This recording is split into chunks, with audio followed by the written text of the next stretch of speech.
দেই নাই। আমার সন্তানের রক্ত নিয়ে আমরা রাজনীতি করতে চাই না। আমরা চেয়েছি এদেশে ইসলামের অধিকার, আমরা চেয়েছি দেশ এবং জাতিতে ইসলাম প্রতিষ্ঠিত হবে, ইসলাম বাস্তবায়িত হবে।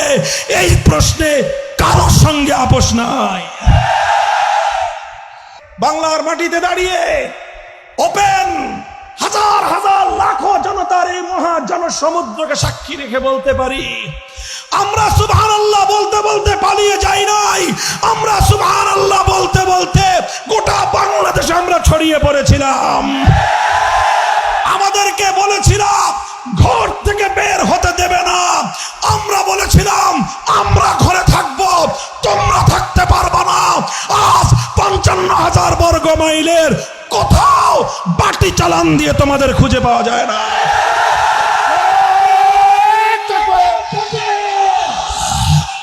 আমাদের কথা পরিষ্কার। প্রাইমারি স্কুলগুলোতে নাচের নাচ গানের শিক্ষক নিয়োগের যেই সার্কুলার হয়েছে অথবা যেই সরকারি গেজেট প্রকাশ হয়েছে সেটাকে বাতিল করতে হবে। অন্তর্বর্তীকালীন সরকার বেশি চালাকি করতে যায় না। আমাদেরকে এই শিশুর মতো প্রবোধ দেওয়ার চেষ্টা করেন না।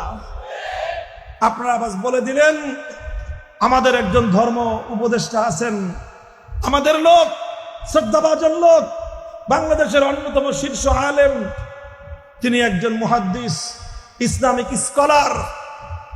তাকে দিয়ে আপনারা আমাদের ক্ষোভ প্রশমন করার চেষ্টা করেন। তাকে দিয়ে আপনারা বলালেন যে এই মুহূর্তে গানের শিক্ষক তো নিয়োগ হচ্ছে না। আমরাও জানি এই মুহূর্তে নিয়োগ করার সেই সুযোগ নাই, কিন্তু আপনারা যেই গেজেট প্রকাশ করেছেন সেই গেজেটটা প্রত্যাহার করবেন কিনা সেটা বলেন।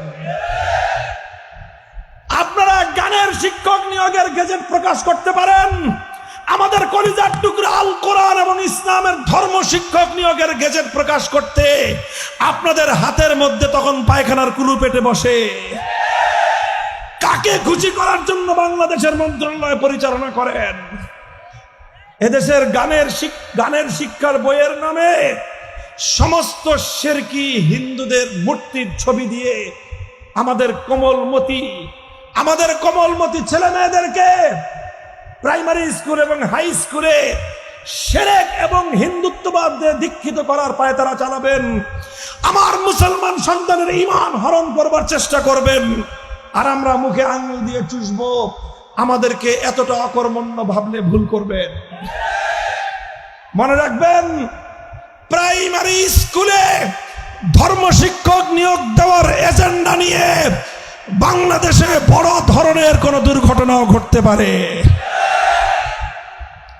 আমাদের রক্ত দিয়ে প্রতিষ্ঠিত বিপ্লব, রক্তের বিনিময়ে অর্জিত বিপ্লব, আর সেই বিপ্লবের ফলে প্রতিষ্ঠিত অন্তর্বর্তীকালীন সরকার বিপ্লবের এই চেতনা, বিপ্লবীদের আত্মার সম্মান প্রদর্শনের জন্য হলেও আল কোরআনের, ইসলাম এবং ধর্ম শিক্ষক নিয়োগ দেওয়ার জন্য প্রাইমারি স্কুলে ব্যবস্থা গ্রহণ করতে হবে।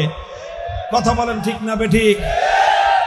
আর যারা ক্ষমতায় যাওয়ার জন্য প্রতিদ্বন্দ্বিতা করতেছেন, করেন, ভালো কথা, কিন্তু আগামী দিনে ক্ষমতায় এসে ইসলামের জন্য কি করবেন?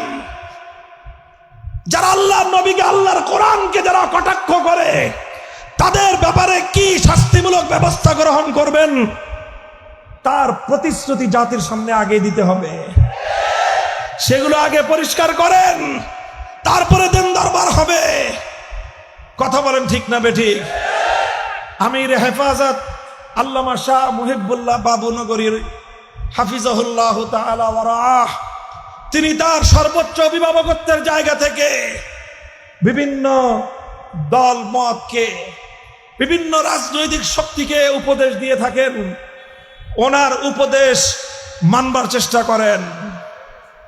যদি ওনার উপদেশ মানতে না পারেন, নিজেদের দুর্বলতাকে খোঁজার চেষ্টা করেন, ওনাকে কটাক্ষ করবার চেষ্টা করবেন না।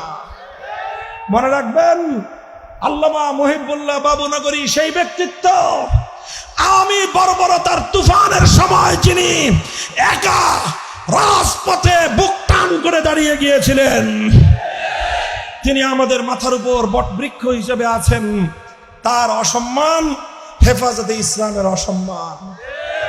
এটা এদেশের আলেম সমাজ ভালো চোখে দেখে না।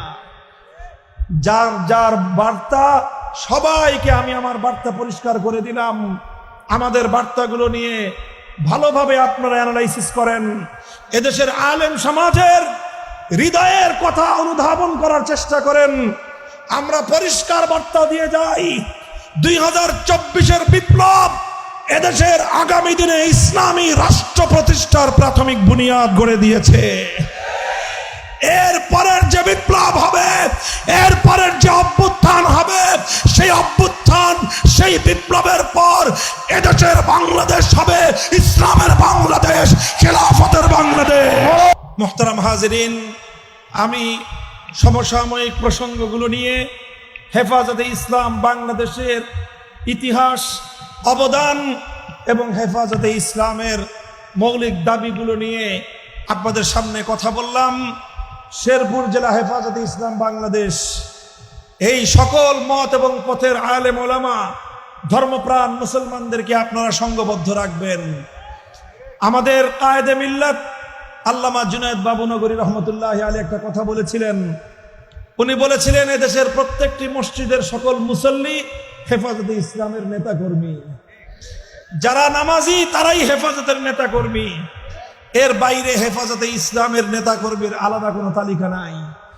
কাজেই এভাবে সবাইকে সঙ্গে নিয়ে, আপনার রাজনৈতিক ঠিকানা ভিন্ন হতে পারে, ইসলামের প্রশ্নে আমরা ঐক্যবদ্ধ থাকতে চাই। কথা বলেন ঠিক না বেঠিক? যার যার রাজনৈতিক দলে ইসলামের প্রশ্নে আপনার দলের তৃণমূল থেকে কেন্দ্রীয় পর্যায়ে আপনারা বার্তা পৌঁছে দেন।